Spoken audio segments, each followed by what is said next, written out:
Hello, everyone, and thanks for joining me again in this little endeavor, this little project of mine. Where to start? Where to start? What should we talk about?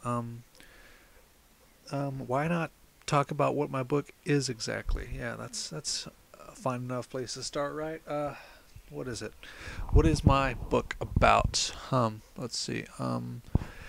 It's about a boy like any other boy, really. A boy named Saul who just turned 17, I believe. Yeah. Um. Well, not just, but you get the point. And his life's pretty much in shambles. His mother passed away a few years ago. His sisters passed away with her because of the not poison, because of the same illness. So it wiped all three of them out just like that. All Wait, how many sisters does he have? Let's see. Yeah, all four of them out. Sorry, wiped all four of them out, and he's alone in the woods now. He became a hermit and did what he had to survive. He every now and then he'll go into town and pick up supplies, and so he's alone. He's very sad. He's very upset. He thinks about killing himself a lot. Why does he think about killing himself? Well, if you were in a position where you had no one, you had nothing, a town who doesn't want you to come visit or come or come at all, who doesn't even know you exist because you've been gone for so long, and you're stuck in this menial hellhole, basically, where you have to make the best of it as you can by cutting wood and doing all the basic essentials that need a household to be run by yourself, alone, a kid, not knowing any of this stuff, not having anyone ever told you about this stuff before. Your life would be shit. So his life is shit. But oddly enough, something very remarkable happens. Something so remarkable that it changes his whole entire life. He sees something in a glade in the woods one day. It's just there. It's just so happens to be there. Why is it there? We don't know, but it's there. Two wizards, a female and a male, are there fighting in a wizard duel, just like that, out of nowhere. It just happens to be there. He stumbled upon it. So he gets up there and looks to see what it is. And sure enough, wizard duel, spells and all. And he is enthralled by this, but the male of the two, the good guy, I guess, is having a hard time fighting against this woman. And things go on. And the woman leaves the male wizard there to die. Alunda, that's his name, the male wizard. She leaves him there to die, and so because Saul, the boy who's been sad this whole time, he goes out there and he sees that this wizard is about to be killed. So what he decides to do is he looks and he's like, "Oh God, I wish I could do something. I wish I could save this man, but there's nothing I can do." And then all of a sudden, this huge burst of magical pressure and energy and it just envelops him, consumes his whole being, his whole center, his whole experience, whatever you want to call it. That's what it did. It took him over, and it got in the middle of these two fights, and it saved this man from certain death. It saved him. Without any will of Saul at all, it saved this man. Like it was the easiest thing in the world to do. When they were casting these huge, ungodly spells. But the power that he wielded was so great that it actually knocked him unconscious. So when Saul woke back up, Alunda's sitting over him in this cave with the firelight crackling around them. And Alunda looks at him and he questions him and he asks, What are you? How did you do that? Why did you save me? And Saul tells him who he is and what he is. He's just some kid living in the woods. And Alunda's very curious about this, and he says, well, you saved me, so I have to pay you back somehow. And he says, and he thinks about the fact that this boy could wield power, that he couldn't really control it, but he could wield it when there were certain events around him that scared him so bad that he just couldn't do anything else but intervene. So Saul is gradual about this whole thing. He's like, no, you don't have to help me. You don't have to repay me for anything. But Alunda, he's like, oh, I have to do something. And I am a wizard after all. What could I do? And this broad grin comes over his face, and it hits him. He's like, oh, I know exactly what I can do. I can train you to be a wizard like me. You can become my apprentice. And Saul's like, no, I live here. This is my life.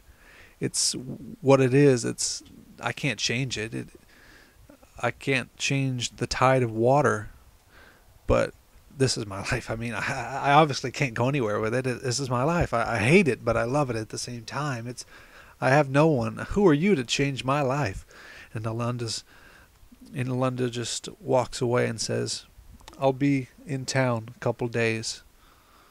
If you change your mind, come see me. But the days pass, and Saul doesn't come and see him. Not at all. He doesn't even try.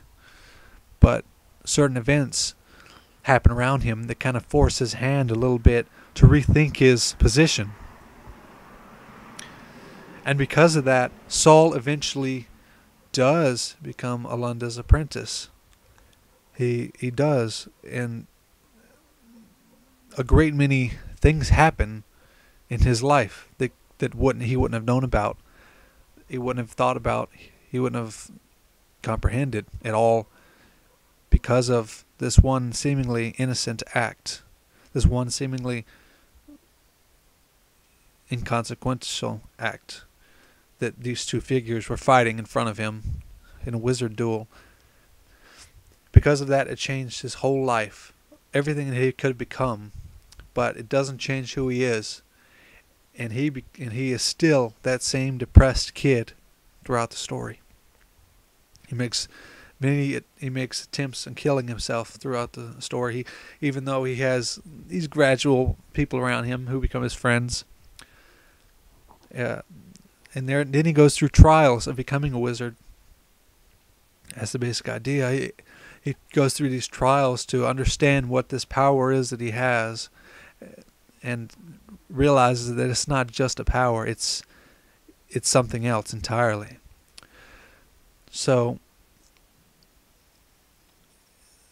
there are these sort of things about his life that change altogether. People around him that are there that he just happened to find, or that happened to find him. And there's something really sketchy, really, really, really sketchy about his past that makes you really feel sorry and wonder about this character, because you think, what's with him? I don't get it. Why I don't? And then gradually, as the story goes along, you piece together that there is something marginally different about him and about his life. That maybe there are events in your past that you wouldn't have known about unless you're in a specific situation, like basic stuff. And I'm not going to spoil anything for anybody, but the ending is quite different. I've never read an ending like this before, which I think makes it quite cunning in the way I did it. But beside all that, the grand summary of the novel is that it's based around tragedy and sadness and trying to overcome those things, because I was quite sad in my youth, and in my younger youth.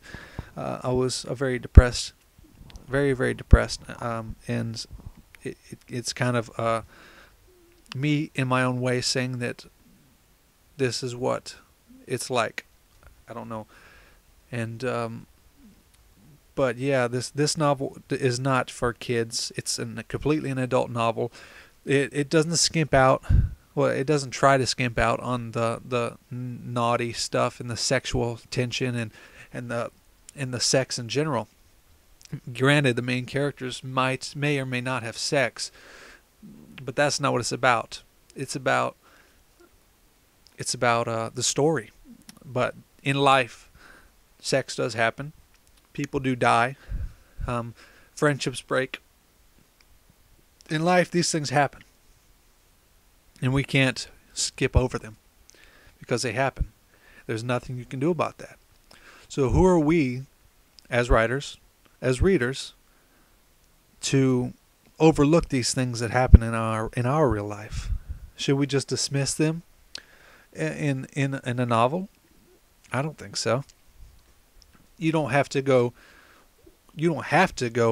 over the top with these things, but you'll find if you use the right narrative mode and the right way of scenes, and you do it right, that these things can be done and handled right. So what I'm saying is this fantasy genre is a little bit more mature than what regular readers are used to. It does have sex, it does have violence, it does have heartbreak and sadness, big amounts of sadness. But in general, I have people who told me that these characters are really well developed, that the story is really good, though it does have a few flaws right now because I need to finish the final draft, which I'm having a really big hard time with because, oh God, it's the final draft. It's driving me up the wall. And I need outside perspectives, so it's really difficult for me. But all in all, it is finished, and I could look for a publisher right now. I'm trying to look for a publisher right now. I need a publisher to get this out there to everyone, and I just want to bring this out, to the world, to people, to show them. But I know you don't have to always have a finished manuscript to bring to a publisher, right? You can actually have it a little bad details on it. I mean, you essentially want a lot of it finished, but you can bring it to a publisher, I believe, and they'll just help you along to finish the rest of it.